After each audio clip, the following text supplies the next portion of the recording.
Hi, my name is Mario Franco, and this is episode 392 of EdTech Alpha Minute.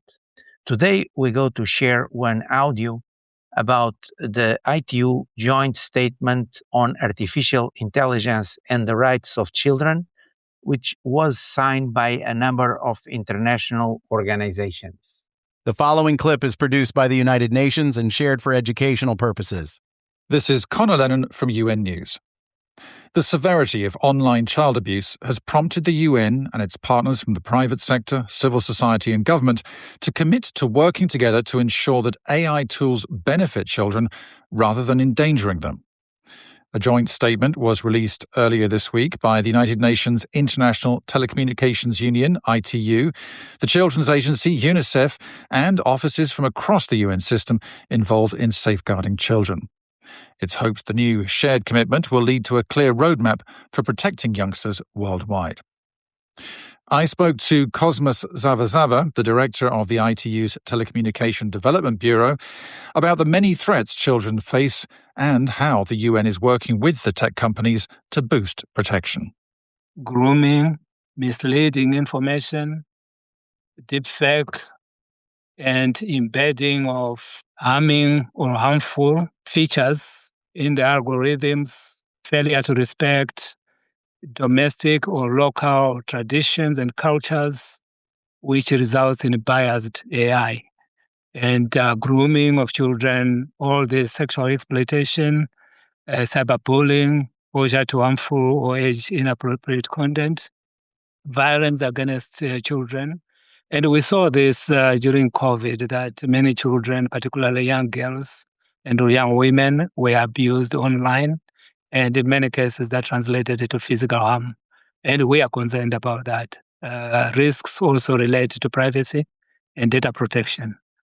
So those are some of the ills that we are concerned about, including algorithmic bias and discrimination, etc. So we are really concerned, and we would like the private sector to be involved, to engage, to be part of the story that we are writing together with the other UN agencies and other players who believe that technology can be an enabler, but it can also destroy. And talking about the private sector, I was struck that you and the other parts of the UN system quite clearly put the onus on the private sector to do more. In the statement, you talk about how they have a responsibility, how not enough of these, or if any of these tools are being created with children in mind. I'm interested to know the extent to which the UN system is having conversations with the private sector, and if you feel that you're getting anywhere with these concerns that you outline. We certainly do. Initially, we got the feeling that they were concerned about stifling innovation, but our message is very clear. With responsible deployment of AI, you can still make a profit. You can still do business. You can still get market share. But as a citizen, a global citizen, you also have responsibilities. We love the private sector. We love industry. It's a dialogue that we have together. We have the mandate to build the capacity for countries, for communities, in schools, in hospitals, and to the entire population. And I think the private sector is a partner, and we have to raise a red flag when we see something that is going to be misinterpreted or to lead to unwanted outcomes. So the private sector is actually quite welcoming. We have dialogue with them. We are not condemning, So even though you see these red flags, you're also seeing the potential benefits of the technology. You think that it could be a very positive outcome. It is. It is a very positive outcome. And I can tell you that some of the private sectors have got statements on how they should conduct themselves to protect populations and children.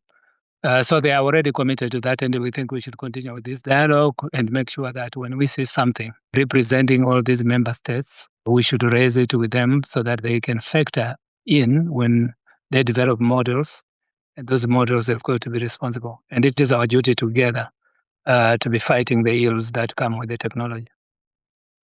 So the UN system has produced this document, which has quite extensive guidelines on what member states, what the private sector, what civil society could and should be doing to protect children from online harm. What's next? I mean, I presume this is part of an ongoing process. We don't have the mandate or the right or the legal standing to instruct member states, but we advise in the course of doing our duties.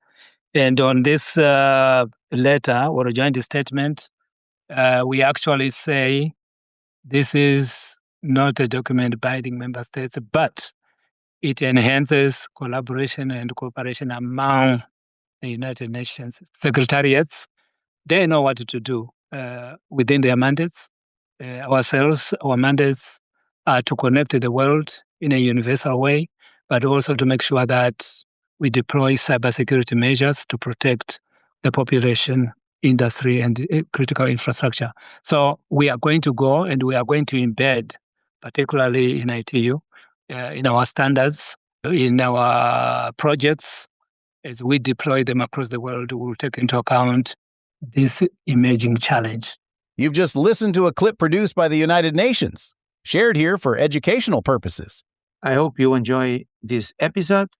The link for the document is in our webpage, the Millennium Edu Sustainable Education webpage, and you can go there and directly download the document, which is in the ITU webpage. Thanks for listening, and I hope to see you in our next episode.